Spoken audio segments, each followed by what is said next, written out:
à tous, je suis super contente de vous retrouver dans cette nouvelle vidéo qui va être en fait une petite série de plusieurs épisodes parce que dans quelques jours nous fêterons les 2 ans d'adoption de Napo, que je reçois encore souvent quelques questions. Donc voilà, j'ai envie de vous parler un petit peu sans tabou des différentes étapes pour l'adoption. Donc vous aurez un double regard parce que j'ai à la fois mon regard d'adoptante et aussi mon regard de bénévole, puisque maintenant je suis bénévole, j'aide à l'association Galgos en famille en faisant notamment les appels de préadoption. Attention! Alors, la première étape avant de songer à adopter, c'est pour moi se renseigner sur l'éducation positive et bienveillante et le comportement canin. C'est d'être vraiment au clair sur tout ce qui est signal d'apaisement, sur tout ce qui est respect de la zone de confort, tout ce qui est renforcement positif, ce qui peut être technique d'apprentissage. Vraiment, tout ça, c'est quelque chose sur lequel, pour moi, l'humain doit vraiment être au clair. Il y a également des renseignements à prendre sur tout ce qui est santé, alimentation, nutrition, mais également gestion des petits problèmes du quotidien. Faudrait presque que tout le monde fasse une formation au premier secours en fait, avant d'adopter finalement. Je pense qu'il est également essentiel de faire un point lucide sur ce qu'on attend de notre chien et sur ce qu'on est capable de lui offrir. On peut avoir craqué sur une race, n'importe quelle race, ça peut être du berger, du primitif, du nordique, mais ne pas être capable ou ne pas être en mesure de lui offrir ce dont il a besoin. C'est-à-dire que si on prend un chien qui est d'une race chien de travail et qu'on n'a pas le temps de lui offrir des activités mentales, des activités physiques, c'est même pas la peine.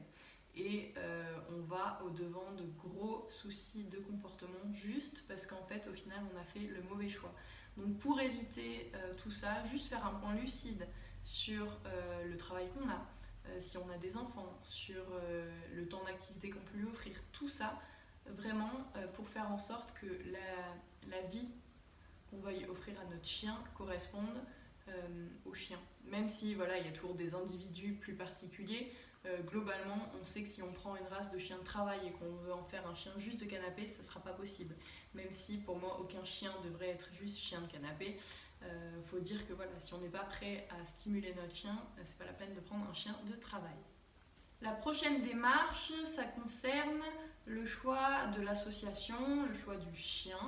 Donc déjà, si on a une race en particulier, des fois c'est induit pour l'association. Par exemple, moi, je savais que je voulais adopter un Podenco. Je savais qu'a priori, il y avait peu de chances que j'en trouve un dans la SPA du coin et qu'il fallait donc que j'aille vers une association un peu plus spécialisée. D'autant plus que les associations spécialisées dans certaines races ont l'avantage d'être très bien informées sur ces races-là, sur leurs particularités, et elles peuvent vraiment vous aiguiller au mieux. Moi personnellement, j'ai choisi le chien avant de choisir l'association. C'est pas ce que je conseille le plus. Moi, ce que je conseille, c'est d'abord de choisir son association parce qu'on peut avoir un feeling avec certaines personnes et pas avec d'autres. Donc si on choisit une association, si on partage ses valeurs, s'il y a le feeling, tout sera facilité.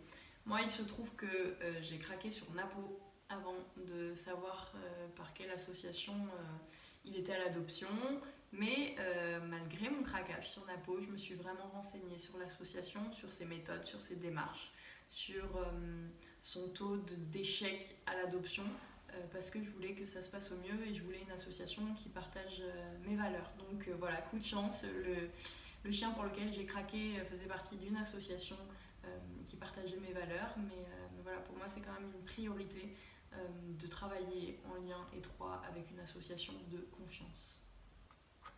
Pour le choix du chien, encore une fois, ça doit être quelque chose de conscientisé parce qu'il faut être sûr d'être capable de gérer ce chien, d'avoir des choses à lui offrir, il faut qu'il y ait un feeling. Donc si vous pouvez rencontrer le chien, c'est génial. Malheureusement, des fois, comme si vous voulez adopter un petit chien de la Réunion par exemple, un chien de Roumanie, un chien d'Espagne, c'est plus compliqué. Et alors là, il va falloir faire confiance, il va falloir vraiment parler avec honnêteté avec les bénévoles lors de l'appel, lors du questionnaire, lors de la prévisite pour qu'il y ait toutes les chances de notre côté pour que ça se passe au mieux. Mais évidemment, rien ne vaut une rencontre en vrai au sein d'un refuge avec des bénévoles formés pour tout ce qui est première rencontre. Donc là, je vais vraiment vous parler plus des démarches, ce qui est adoption à l'étranger. Donc moi, je prends mon cas particulier avec les Podenco, donc en Espagne, mais c'est valable aussi pour les Roumains, c'est valable pour les chiens qui viennent des îles, voilà. Mais voilà, moi je prends mon cas particulier parce que c'est mon expérience que j'ai vécue en tant qu'adoptante et en tant que bénévole, mais voilà, c'est quelque chose qu'on peut généraliser aux autres associations. La première étape, c'est le formulaire de demande d'adoption. Donc sur ce formulaire, on va donner toutes les informations qui nous concernent, que ce soit notre âge, que ce soit la constitution de notre famille, notre maison, comment elle est, s'il y a un jardin, où elle est située. Ça va être aussi là où on commence à voir ce que les gens attendent du chien, ce qu'il est prêt à offrir. C'est vraiment la première prise de contact que l'association va lire. Elle va dire bon bah là c'est un dossier intéressant mais pour ce chien là par exemple ça va pas aller, ou c'est un dossier intéressant et ça va aller pour ce chien, ou le dossier là ça manque de quelque chose, on va voir pendant l'appel.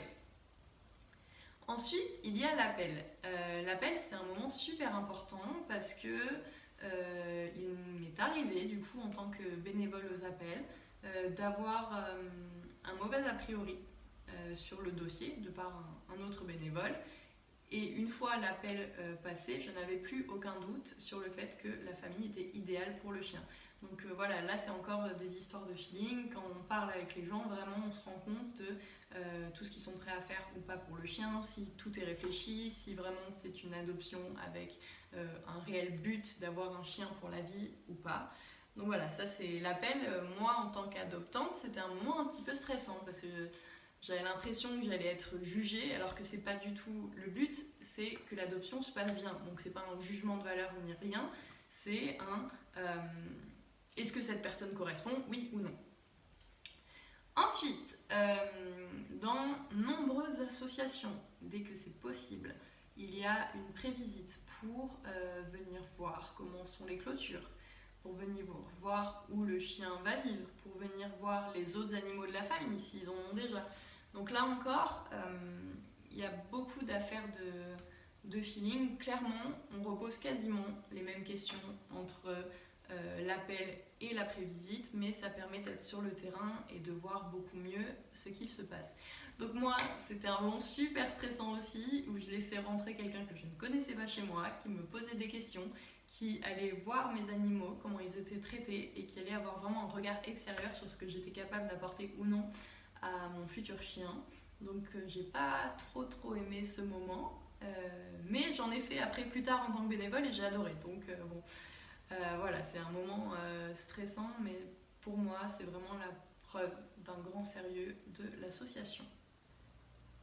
Ensuite, en tant que bénévole, on met en lien tous ceux qui ont travaillé sur le dossier. Donc que ce soit la personne qui a lu le dossier, la personne qui a fait l'appel, la personne qui a fait la prévisite, et les bénévoles du bureau, donc à la présidence par exemple, et on prend ensemble une décision. Des fois, il peut y avoir des avis contraires. Une personne qui dit bah écoute, moi je suis pas moyen, j'ai un doute, avec une personne non, moi je suis sûre et tout, et voilà, on en discute pour voir ce qui est le mieux pour le chien, et de là on prend une décision, et soit ça se fait par mail, soit ça se fait par appel, mais on rend compte de la décision qui a été prise. Donc alors moi c'est un mail que j'ai reçu je crois à 22h, et clairement c'était un gros soulagement sur le coup, parce qu'après il y a des inquiétudes qui se créent, mais c'est quand même un gros soulagement en disant bon bah voilà quoi, le dossier est passé, l'aventure va vraiment pouvoir commencer. Pour la dernière étape de cet épisode, c'est la préparation de l'arrivée du chien. Donc ça va être la préparation matérielle, la préparation au niveau de l'organisation. Très souvent, l'association envoie un petit guide du matériel qui est demandé, notamment moi avec les Podenco et les Galgos, où il y a tout un protocole, où il y a le matériel demandé, c'est-à-dire un collier martingale de sécurité, un harnais 3 points, où vraiment, des fois les demandes sont très précises, mais c'est absolument pas pour embêter l'adoptant, c'est pour que la sécurité soit là, pour pas qu'on ait de fuite des chiens, pour pas qu'on ait de fugue et tout ça vraiment. Des fois les gens ils disent oh là là et commencent à nous saouler les assos, mais c'est vraiment pas pour embêter le monde et on sait que quasiment toutes les fois où les gens n'ont pas respecté ces consignes, il y a eu des problèmes. Donc voilà, ça peut être contraignant, mais les associations savent ce qu'elles font là-dessus. C'est un moment vraiment important, moi, je pense, de lire attentivement ce guide parce que ça permettra de se préparer déjà psychologiquement, de voir ce qui est possible d'anticiper. Voilà, l'association peut dire, bah voilà, par exemple, dans les premiers jours, le chien, il peut se sentir comme ça, comme ça. Voilà, il y a déjà les premiers conseils et ça fait que nous, en tant qu'humains, on n'est pas devant le fait accompli, on a pu anticiper des choses et globalement, ça se passe beaucoup mieux. Bon ben voilà, on en est à la préparation de l'arrivée du chien, c'est-à-dire que la prochaine étape, c'est l'arrivée. Et donc ça fera l'objet d'un prochain épisode. J'ai vraiment hâte de vous parler de tout ça. Je suis contente de faire cette petite série. Moi, ça me remémore plein de choses. J'espère que ça vous plaît. Je vous fais de gros bisous et je vous dis à bientôt.